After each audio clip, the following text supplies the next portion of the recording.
د نن خپرونې میلمه مو دی دیني عالم شیخ الحدیث محمد حکیم مساری صاحب او له ښه بخته چې همدلته سټوډیو کې راسره دی زموږ بلنه یې منلې ده نو موږ ورته بلنه ورکوو چې د خپرونې سیټ ته هم تشریف ځلاند لکه ستوری د اسمان مظهري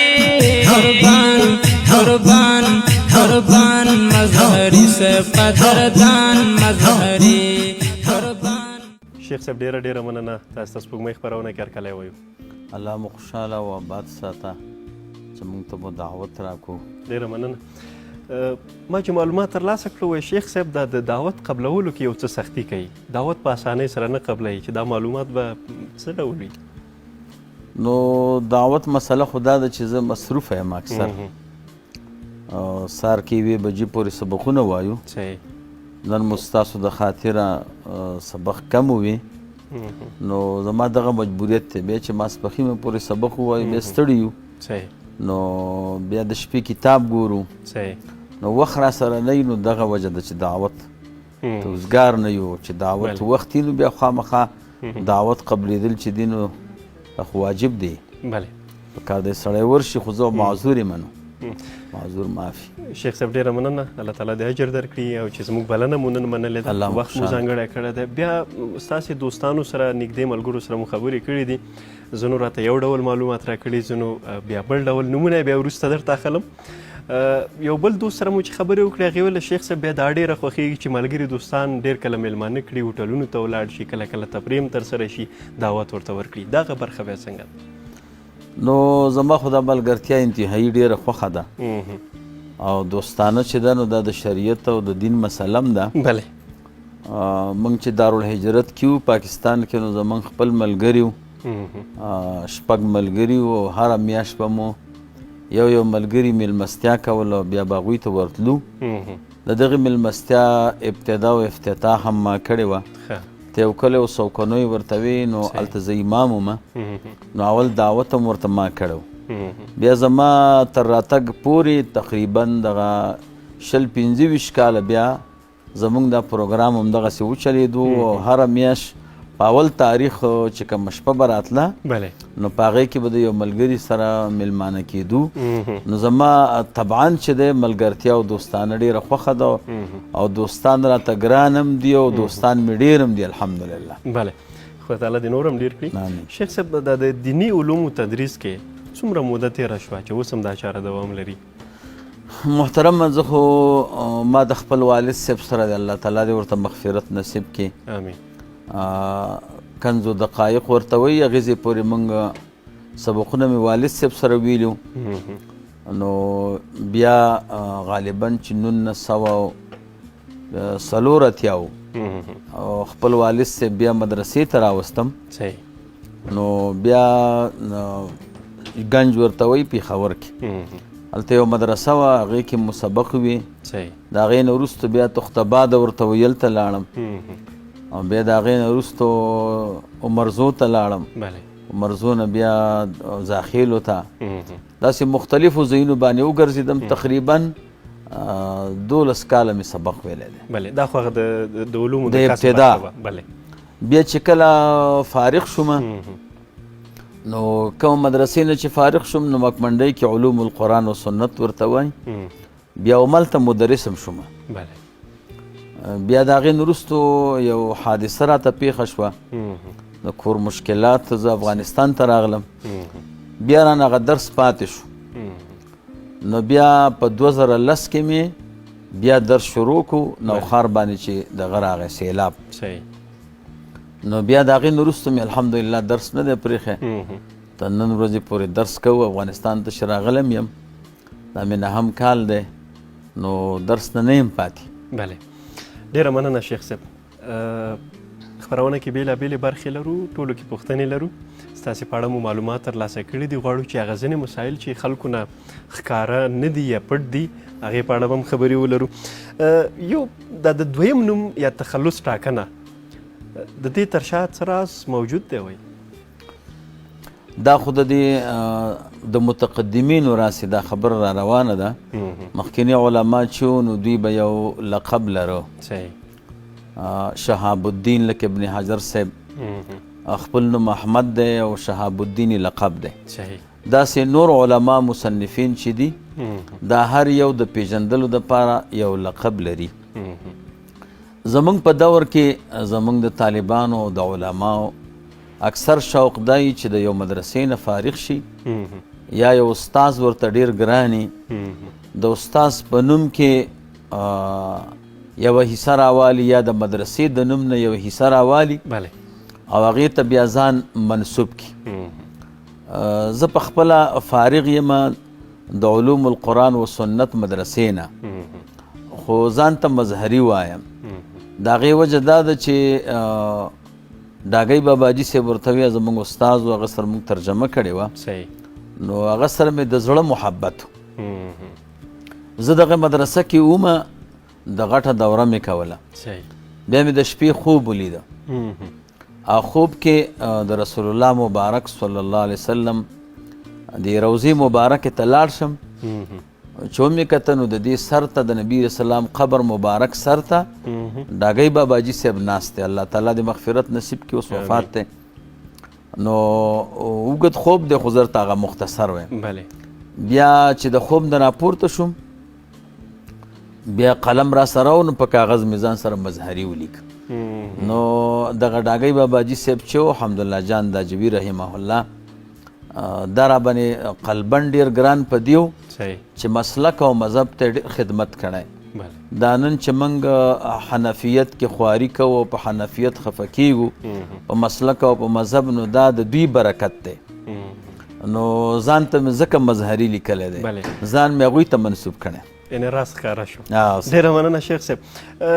مخکې له دې نه چې د خپرونې یا د نورو پښتنو لړۍ ته راشو، موږ سره خپرونه کې زموږ بل همکار حشمت پخلي ته خوړو چمتوالی کوي.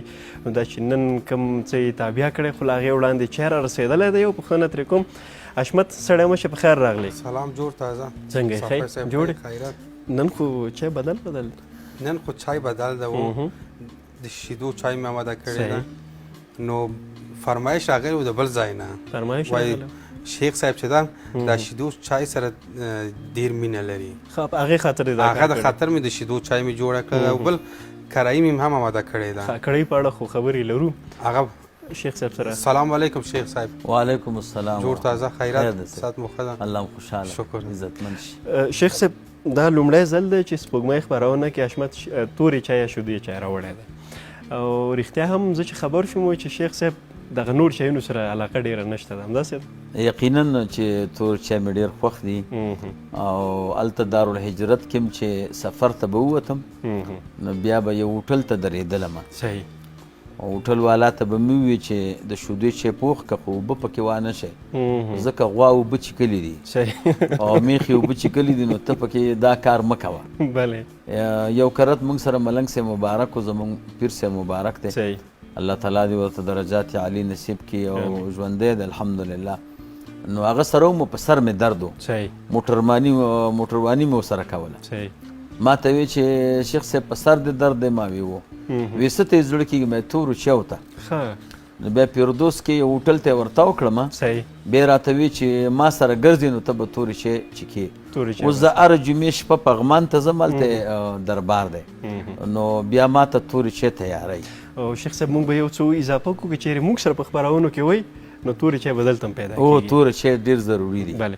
نو چای هم را رسېدلی ده، دې نه به هم استفاده کوو، او زه به لږ نور معلومات هم ترلاسه کړم چې خوراک کې څه شي تابع کړي. حشمت کرايي مې آماده کړې ده، هغه هم د پسه د غوښې څخه کرايي کړې. بله و. یو ځل به شیخ صاحب معلومات وکړم. صحیح؟ بیخي صحیح ده. شیخ صاحب کړۍ خو مختلفې، خو دا د پسه غوښه نو زه فریض نه لرم، الحمدلله هر شی مې خوښ دی، به چې څه تیاري نو هغه صحیح په طبع به یي د خیر. بلکل. اوس هغه د خپرونې هغه د پښتنو لړۍ اوس پیل شو، غواړو چې د ژوند د لومړۍ مرحلې څخه یې راپیل کړو. د ژوند ډېره برخه چیرې تېره شوې ده تر څو د کور کلي په اړه مو پوهېږو؟ زما عمر انتهایی کم و، تقریبا 9-10 کاله به و چې زه طالبۍ ته راوتلی یم. صحیح. چې کوم د ماشومتوب ژوند دی قبل البلوغ، او د ماشومانو چې کوم طبیعتي منډې ووي او مستي وکړي، نو دغه زمانه را باندې ډېره کمه تېره شوې ده صحیح او دغه زمانې ډېره حصه مې په طالبۍ کې تېره کړې ده او والد صاحب محترم الله تعالی دې ورته درجات عالی نصیب کړي امین هغه به بایسکل باندې راوستمه مدرسې ته او بیا ځان سره بوتلمه خو یو جمعه بعد صحیح زمونږ کور لنډه مو په بایسکل به مې والد صاحب راتلو خو بیا به مې یو جمعه بعد زه بوتلمه صحیح نو ژوند مو دغه په طالبۍ کې تېر کړی دی ډېر وخت صحیح او بیا د هغې نه وروستو درس مو کړی دی نو اوس الحمدلله درس کوو په هغې کې مصروفه یو نو که دې درمیان کې بیا پوښتنه غواړې نو نو زه غواړم چې دا کور کله مشخص شي که نه د هېواد کومې سیمې سره تړاو زه خو د ننګرهار یم ننګرهار کې بیا خوږیاڼو یم خوږیاڼو کې بیا شیرزاد یم شیرزاد ولسوالي یم صحیح بیا شیرزادو کې یو کله د هغې ته توتو وایي صحیح چې دا تقریبا د خوږیاڼو اخري سرحد راځي زموږ نه هغې خو یو کلی دی او هغې ته داسې ښه کلی وایي چې دا تقریبا دویم کلی دی بس نو کله کله ورځئ که نه ورځو د والد صاحب قبر مو ملته دی هلته مو کاکام دی صحیح او نور نیا نیکونه خپلوان مو هلته ښخ دي دفن دي او نور دوستان خپلوان مو هلته لرو ما واده مو مغه خپل کلي نه کړی نو ورځم ورته بله ډېره مننه شیخ صاحب دا د زده کړو برخه عصري علومو ته څومره ځانګړې شوې وه که نه یوازې هم دغه دیني علومو ته خاص ما په خپله چې دی عصري علوم نه دي کړي سفرونه خو به نورو هېوادونو بل ځای ته نه دي کړي سعودي عربستان ته سعودي ته تللی یم یو 3 عمرو ته تللی یم او 3 حجونو خدای دې قبول کړي ډېره مننه شیخ صاحب نورې پوښتنې هم لرو خو د خپرونې په دې برخه کې یوې لنډې دمې ته ورځو بېرته راګرځو لیدونکو را سره اوسئ د خپرونې په دې برخه کې لنډه دمه لرو بېرته راګرځو ځلاند لکه ستوری د اسمان مظهري قربان مظهری سے قدردان مظهری قربان مظهری سے قدردان مظهری خادم د احادیث د جانان مظهری خادم د احادیث د جانان لیدونکو بیا هم ستړي مه شئ کله تاسې د سپوږمۍ خپرونه ګورئ او نن خپرونه کې را سره شیخ الحدیث ښاغلی محمد حکیم مظهري صاحب میلمه دی چې د ژوند د بېلابېلو پړاوونو په اړه خبرې او بحث لرو نو تاسې هم را سره اوسئ شیخ صاحب دا د دیني علومو د رسونې برخه کې چې دغه موده ځانګړې شوې ده وایي د فارغانو شمېر زرګونه نه اوښتی دی څومره ته رسېدلی نو ما خو تقریبا خپله نه دي شمارلي خو د زرګونو نه وړېدلی دی د هغې وجه دا ده چې 2010 کې موږ درس شروع کړی دی صحیح نو تر اوسه پورې ډېر کلونه وشو او هر کال الحمدلله موږ سره ډېر طالبان یې صحیح پاکستان کې خو به راسره اتیاو نه زیات وو دلته هم چې دی کله چې ترجمه کوو روژه کې صحیح نو 200 300 350 400 پورې موږ سره په ترجمه کې طالبان یې او داسې دورو کې هم راسره طالبان یې نو الحمدلله د شاګردانو تعداد مو د زرګونو نه وړېدلی دی ډېره مننه شیخ صاحب اوس یو بله پوښتنه چې وایي شیخ صاحب د مناظرو چلنج ته هر وخت حاضر وي نو پر کومو شرایطو باندې محترمه دا خو د هر عالم د دین یو حصه کې خدمت کوي دا زموږ د دین ډېرې حصې دي صحیح څوک په دې دین کې تصنیف کوي کتابونه لیکي د هغې شوق هم ورسره وي او د هغې استعداد هم ورسره وي څوک د تقریرونو په بخش کې تکړه نو او څوک چې دی هغه د تدریس په باره کې څوک بیا د مناظرو په باره کې ما تاسو ته مخکې وویل چې ډاګی باباجي صاحب د الله تعالی مغفرت نصیب کړي او درجات عالی دی الله ورکړي دا د هغوی برکت و هلته چې موږ پاکستان کې وو نو زموږ د مسلک او د مذهب او د عقیدې مخالف خلک به ډېر وو صحیح نو ضرور د خپل مسلک او د مذهب دفاع به مو کوله نو تقریبا مال ته دوی سره 14 بحثونه کړي دي پاکستان کې صحیح نو دار چا یو خپل شوقي او خپل استعداد پکې زموږ دې طرف ته رجحانو او دا مو شوق چې د خپل مسلک او د مذهب هغه دفاع وکړو بیا چې کله افغانستان ته راغلو هغه وخت کې جمهوریت و نو هم دا خلک دلته ډېر وو او ډېره چرچه یې وه نو دلته مو د دوی مقابله هم کړې ده او بحثونه مو ورسره همداسې لنډ هم ډېر کړي دي بیا مو یو مناظره جوړه شوې وه په 3 طلاقو چې دوی وی چې ښځې ته 3 طلاق ورکړه په یو مجلس کې نو دا یو دی موږ ورته وی نه دا 3 دي په هغې باندې بیا یو 3 ساعته بحث وشو ارزان قیمت کې نو الحمدلله هغه مسله مو ترې وګټله دوی سره کې دلیل نه و. ډېره مننه شیخ صاحب. کسبونو په اړه ما معلومات چې ترلاسه کړل وایي شیخ صاحب ځینې کسبونه هم خپل کړي دي هغې کې یو د ساعتونو د جوړولو کسب دی. محترمه دا کسب خو د عالم سره پکاري د دنیا تحولات دي کله یو حالت کله بل حالت نو تر څو پورې چې زما درسي او یا مې امامتي زه د دنیا کسب نه کوم او کله سړي باندې داسې یو حادثه پیښه شي چې د دین د خدمت موقع ورته نه پیدا کېږي داسې یو حالت په ما راغلی چې د خدمت موقع راته نه وه برابره نو بیا د مجبوریت په اساس باندې ما 4 کسبونه زده کړي دي. یو خو د دې ساعتونو کسب مو دا د والد صاحب هغه میراث موږ ته پاتې و.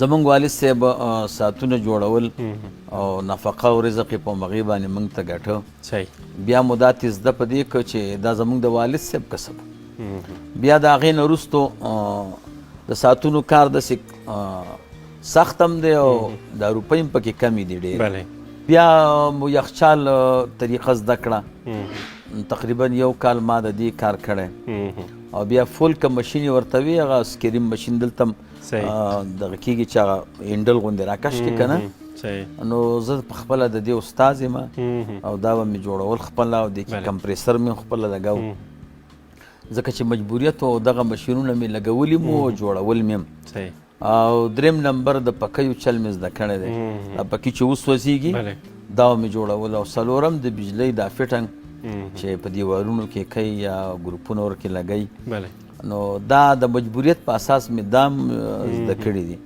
او بیا ښه موټروان هم یم.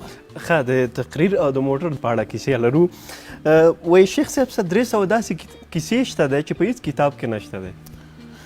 داسې ده زما خو زه خو هر چا سره دوستانه او انډیوالي کومه نو پاکستان کې یو قوم هغې ته مومند وي مومندانو کې زه امام وم او مومندانو ته دا قیسې ډېرې یادې دي او بیا زمونږ په خپلوانو کې زمونږ د تره یو بیبي وه الله تعالی دې وبخي د هغې نه مې هم ډېرې قیسې زده کړي دي نو ما خو خپله نه دي شمارلي خو زه دې درس کې طالبانو ته کوم د خوشطبۍ دپاره نو یو طالب بیا دا قیسې لیکلې وې نو بیا کال اخر کې راته کتابچه وښوده نو 2 جلد کتابچه یې لیکلې وه او د قیسو شماره وه 350 خو لکه څه قیسې داسې وي چې هغوی ته ما کړې نه وي نو دا په هغه شمار کې داخل هم نه دي.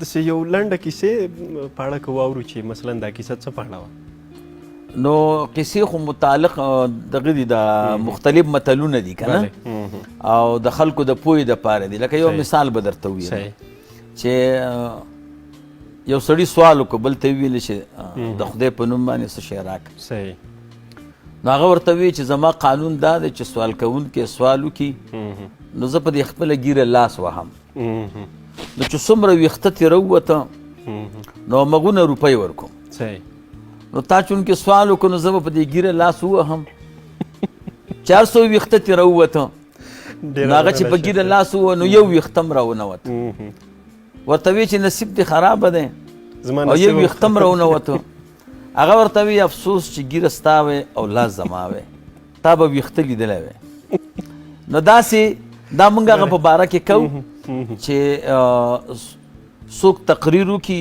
په موږ باندې رد وکړي یا په مسلک باندې رد وکړي بیا چې موږ ور ورسېږو بیا وتښتي نو بیا ورته دا وایو خلکو ته وایو چې اوس په دې مسله بحث ځکه نه کوو چې سړی لاړو نو کاش کې د ده غوږونه وی او زموږ خوله وی نو بیا به یې خوند کړی ډېره مننه شیخ صاحب کور ودان وروسته یې شیبو ته هم رارسېدلي وو خو له هغې وړاندې به یو ځل بیا حشمت ته ورشو ځکه چې آمادګي نیول شوې ده که نه حشمت تیاری شوی بلکل څومره وخت نیسي بس دومره په وخت نیسي چې د قاب کې یې وباسو او همالته یې راوړم.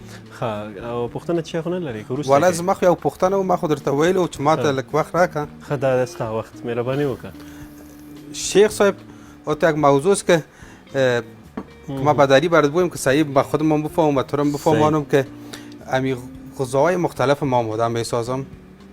مثلا غذاهای خارجی، داخلی، بریانی شد و برنج شد و امی انواع غذاها.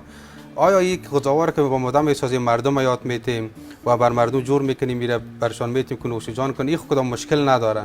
نه څه مشکل لري، هیڅ مشکل نشته. نه زیات مصرف کې په دې خاطر باندې مواد خارجی است که رو قیمت میخریم، پنیرهای خو صحیح ما پیتزا. فهمیدم. زه به شیخ صاحب ته وایم.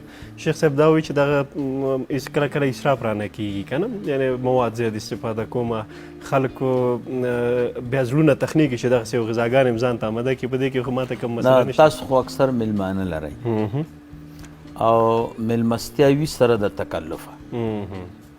دا زموږ فقها وایي چې څوک مړ شي نو تاسو د مړي کره خوراک مه کوئ. صحیح. بیا زموږ او ستاسو دا نور ملګري وایي چې د دې نه مراد به خیراتي صدقه به خو زموږ علما وایي د دې نه مراد میلمستیا ده. بله. د میلمستیا او د خیرات په منځ کې دا فرق وي چې په دې خیرات خوراک کې تکلف نه وي، خواري نه وي، صحیح. او میلمستیا کې چې دی نو خواري. صحیح. دی وجې نه الله تعالی فرمایي چې جنت مې درته تیار کړی نزلا من غفور الرحیم. دا د مهربانه ذات نه یو میلمستیا ده. نو څه معنا؟ الله فرمایي چې جنت کې مې درته طعامونه تیار کړي دي، خواري مې ورسره کړې ده.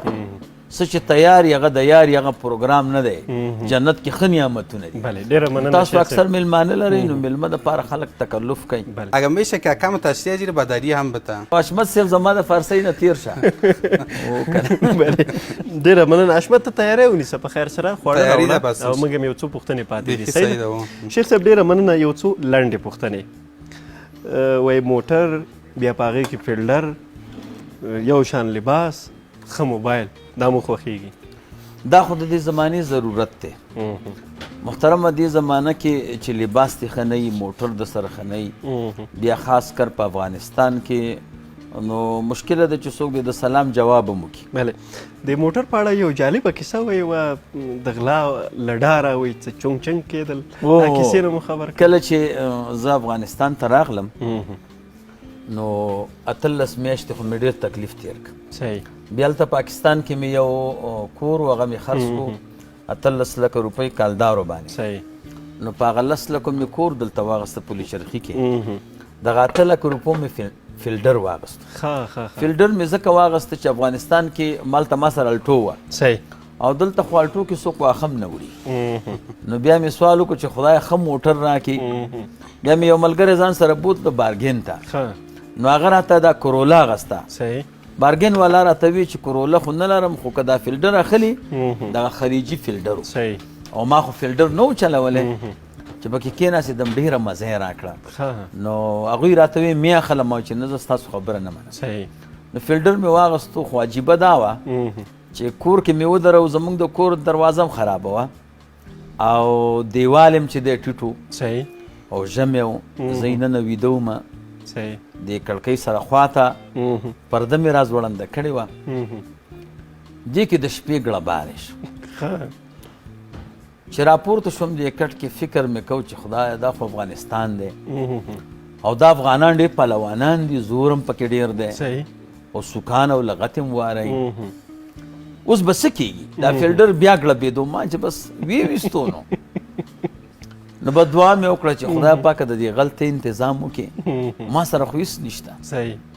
نو بیا مې دا پرده ورو ورو لرې کړه کړکۍ نه. او کړکۍ نه چې لرې مې کړه او سپوږمۍ وه چې ومې کته پیشو بې د پاسه ناسته. ما وی الحمدلله چې غل نه خو خدای پاک پیشو جوړه کړه.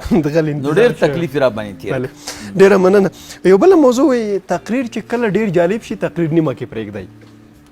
نو دا خو د دې خلکو د تشویق دپاره کله چې که شی ښه مي خو چې اوږد شي بیا په خلکو باندې بوج راغورځي. صحیح.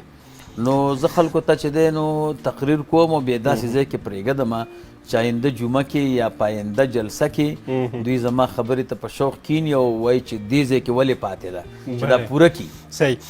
ډېره مننه شیخ صاحب. یو بله پوښتنه، بخښنه یې هم غواړم او اجازه یې هم غواړم. وایي دویم واده سره یو څه مخالفت شتون لري. محترمه دویم واده خو د شریعت او د دین په رڼا کې جایز دی، خو د زمانې د حالاتو مناسب زه مخالف یم. دې زمانه کې نه هغه دیندارې ښځې شته چې د خپل میړه لحاظ وساتي، د هغه حیا او عزت وساتي، او نه چې د هغسې سړي شته چې کوم استقامت والا دي چې دویم واده کې ضرور د انسان نه فرق کیږي. یعنې ما چې څومره پوښتنه کړې ده نو د دویم واده والا اوله بیبي همداسې پرېښې ده، هغه سره بد اخلاقي هم کوي او بیا ورته بیبي هم نه وایي. نو الله تعالی حکم دا دی چې داسې به نه کوې فلا تمیلو کل المیل، ټول میلان به یوې ښځې ته نه کوې فتذروها معلقه، چا بله ځوړنده پرېږدي. یعنې که علما دي ما ته چې څومره معلومات دی، که زموږ علمي طبقه ده، که د پیرانو طبقه ده، که د عوامو ده، که د سیاسي خلکو ده، خو چې چا هم دویمه ښځه کړې ده، اوله ښځه رخصت کړې ده او چوټي کړې ده، او ټول میلان یې دویمې ښځې ته دی، او دا خو زموږ په شریعت کې لوی جرم دی. رسول الله مبارک صلی الله علیه وسلم فرمایي چې په ورځ د قیامت کې د چا دوه ښځې وي او هغې کې فرق کړی نو دا یو طرف به جسام وهلی، دا به غورځېدلی. نو دې زمانه کې دویمه ښځه زما د تجربې او د علم او د عقل موافق دا ښه کار نه دی. بله، ډېره ډېره مننه شیخ صاحب. یوه وروستی پوښتنه هغه دا چې د کور په کارونو کې کومه برخه کې باید همکاري وشي؟ کور کارونو کې که کور کې ښځې ډېري بیا خو که سړی همکاري ونه کړي پروا نه کوي، خو که ښځه یوه وي او میلمانه ډېري او یا کار ډېري نو په کار دا دی چې ښځې سره همکاري دا وکړي چې لرګي ورته راوړي یا لرګي ورته مات کړي یا ورته د اسانتیا د ګیس، نن سبا خو ګیس دی که نه، د دې انتظام ورته برابر کړي، د تیار تنور انتظام ورته برابر کړي، هغه زوړ پروګرام چې و هغې نه ځان وساتي او چې څومره سهولتونه دي په کار ده چې برابر کړي. ډېره ډېره مننه شیخ صاحب. کور ودان نو خواړه را رسېدلي دي، لږ د خوړو هغه خوند او ذایقه به موږ ګورو، بیا به خپرونه نوره راټوله. صحیح ده، مهرباني وکړئ. خواړه را رسېدلي دي چې حشمت خواړه څه ډول چمتو کړي دي، ذایقه یې څه ډول ده، نو تاسې به ورته نمرې ورکړئ. صحیح ده؟ او انشاءالله. حشمت خو تکړه سړی دی.